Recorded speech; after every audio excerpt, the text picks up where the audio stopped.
एबै त देवरा नस डालत ई रंग चोली में आब जाओ सजना आहाँ गाँव होली में आब जाओ सजना आहाँ गाँव होली में। DJ Manish Raksol.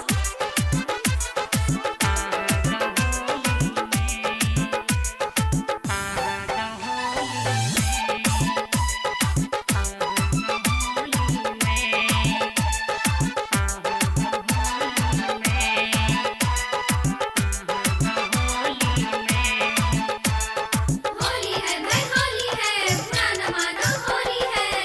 ढेर दिन सो देवरा रंग जमौने ये कहिया डाला दो रंग चोली में मन करैया हो।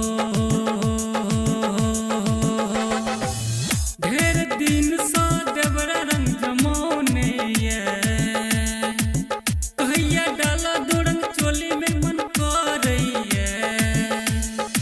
आब जाओ ना पिया आब जाओ ना हे यो आब जाओ ना पिया आब जाओ ना आब जाओ सजना आहाँ गाँव होली में आब जाओ सजना आहाँ गाँव होली में।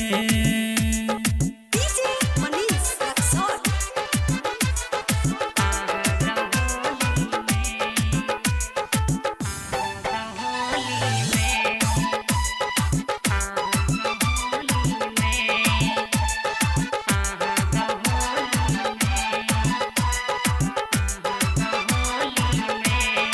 होली है भाई होली है पुराना मानो होली है।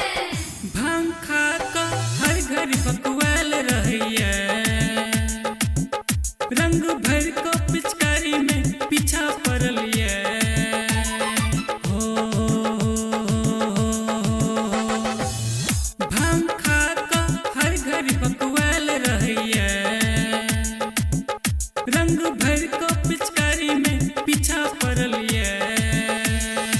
आब जाओ ना पिया आब जाओ ना हे यो आब जाओ ना पिया आब जाओ ना आब जाओ सजना आहाँ गाँव होली में आब जाओ सजना आहाँ गाँव होली में आब जाओ सजना आहाँ गाँव होली में।